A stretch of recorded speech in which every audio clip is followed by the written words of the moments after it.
This is a presentation on the Pajaro Valley Unified School District organization with a particular focus on IT and the Technology Services Department. My name is Emily Halbig. I am a teacher on special assignment in Pajaro Valley Unified. I've worked there for 12 years, and this assignment is for the Enterprise Architecture course of the San Diego State University Masters in Educational Leadership program. Pajaro Valley School District is the largest school district in Santa Cruz County, encompassing schools from the community of Aptos, which is in central Santa Cruz County, through Watsonville, where most of the schools are located, and that's in southern Santa Cruz County. We also have a few schools in northern Monterey County in an area called Pajaro. Now, Aptos is a pretty different type of community than Watsonville. Santa Cruz County overall does have a very high cost of living. Even Watsonville, the rents are very high in both Watsonville and Aptos. However, the community of Aptos is more affluent, less English language learners, and there's a much higher income level in Aptos than there is in Watsonville. Watsonville, we have a lot of students whose parents work in the fields and who have a much lower education level than the Aptos parents. Of the 20,000 students in Pajaro Valley School District, 75% of them are eligible for free and reduced lunch, the majority of those students coming from Pajaro and Watsonville. There are 9,500 current English language learners in the district. That's looking at the K-12 right now, looking at the picture. So many students have tested out on CELT already and are not considered English language learner anymore. Though I couldn't find the data, I'm sure a large majority of the 20,000 students come into kindergarten as an English language learner, only speaking Spanish at home. To serve our 20,000 students, we have 5 high schools in Pajaro Valley. 3 are comprehensive and 2 are smaller alternative education programs. We have 6 middle schools and 20 elementary schools, 4 of which are charter. 2 of those charter elementaries go K-8. We also have a pretty strong adult education program offering classes for parents in citizenship, English and foreign language, and for students that drop out of school to get their GED, among other things. Of the schools listed, 1 high school, 1 middle school, and 3 elementary schools are in the Aptos community, and the rest serve Watsonville and Pajaro. 81% of our school population is Hispanic or Latino, 16.4% is white, and we have just a handful of students that are Asian or African American or other descent. So moving into the district itself and technology services, our technology services department is under the business services umbrella.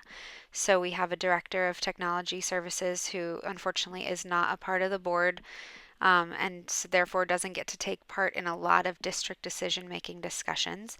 He has an assistant director. We have a great network engineer and a pretty strong team of analysts.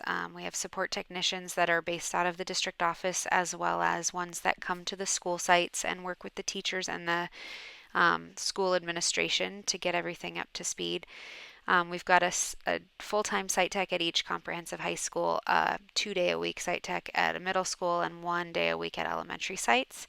We've also started to expand our instructional technology coach network.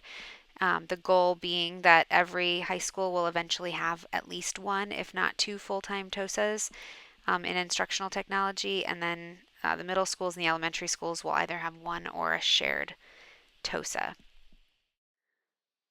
Our technology department, PVUSD, is under the business services department or umbrella, and the current director of technology came on board in 2004. At that time, there were just a handful of technicians that mostly worked within the district office, handling student enrollment data and business type data. He hired a few more technicians to start making rotations at school sites to get teachers and administrators kind of up to speed on technology, at least technology for their use. He also started increasing the network or strengthening the network through E-rate funding, which we receive about $3 million a year from. And he also created the Technology Liaison Program, which is a teacher from every school site that comes to a once every 2 months meeting and is sort of the liaison between the sites and the technology department to relay information that's coming down in terms of new software and new devices that are being implemented in the classroom. And in January of 2014 is when we launched our first one-to-one initiative at Lakeview Middle School. The technology available at school sites has varied for the last decade or so since I started working in Pajaro Valley School District, much of the technology purchases were being done by funding at the site level. So schools that were under program improvement and received extra funding or Title I funding, as well as had been participating in the QEIA grant, were purchasing a lot more technology, including smart boards, document cameras, and teacher laptops. Whereas other sites, in particular the sites in the North Zone, the Aptos schools, were receiving a lot less funding and not able to purchase technology for their classrooms.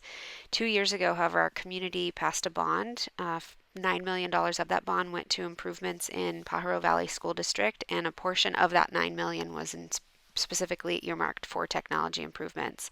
So we had a committee get together, the ITAC committee, and they discussed the different ways that the money could be spent, with the goal of creating more equity across the school district so that classrooms at all grade levels, regardless of location, had similar technology, including LCD TVs, which are replacing the older projectors and smart boards. Every classroom will have an audio amplification system, which is really helpful for our English language learner population, and teachers will all have a laptop or a Chromebook to project with. One-to-one sites are also employing Chromebooks. We basically have enough Chromebooks at every site in our district now for each student. 4 of those sites have like a take-home one-to-one program, and the rest of them are devices that are housed in carts. I also took a look at the district technology use plan, which has not been revised in about 3 years, and the plan was originally created as a requirement for E-rate funding. So we're going to be revising it this year, and E-rate does not require the same type of plan, so it's going to be a little bit more streamlined and outline kind of where we want technology to go in the next few years and how that's going to be funded, specifically through LCAP funding. But the technology use plan was mainly created as a collaboration between site administrators, the technology director, and some of the coaches that are under the technology director. The technology use plan, in addition to discussing how much infrastructure there is, the hardware, the personnel inside the technology department, and the budget, it discusses, there's a curriculum component as well. So it talks about what teachers are doing with technology in the classroom. There's a piece on digital citizenship and internet safety. And what we're looking to expand this year as we revise the technology plan is putting a big focus on professional development, in particular for sites that have a one-to-one program, but really for all schools, as we have 19,000 Chromebooks in our district now, which is basically one for every student in the district.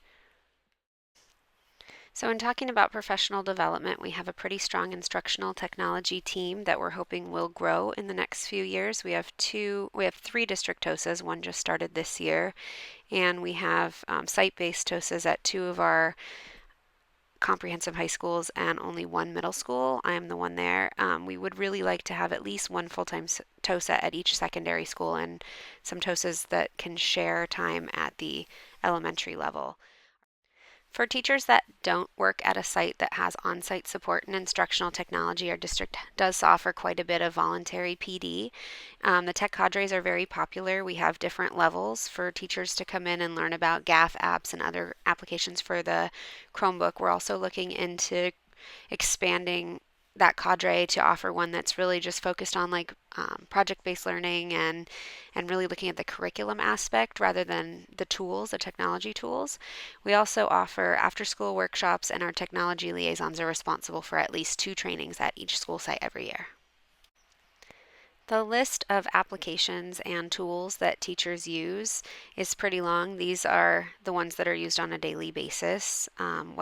I see this as a weakness in our district, in particular looking at the enterprise architecture model. I don't feel like we have one tool that can kind of take care of a lot of tasks for teachers. I would like to see something come in, a true LMS that offers a gradebook, attendance, student information, and perhaps assessment all in one location. And the most common applications that teachers use in the classroom are things that are integrated with Google. So we see a lot of use of tools where students can log in through their Google account, which is helpful. We also recently began using Clever, which is a way that students can log in and then be logged into their digital math curriculum and everything all with just one link.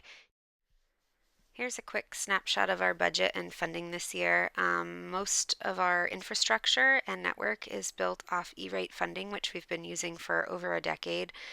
A lot of our money for the general fund is spent on personnel and some on equipment and a little bit on infrastructure.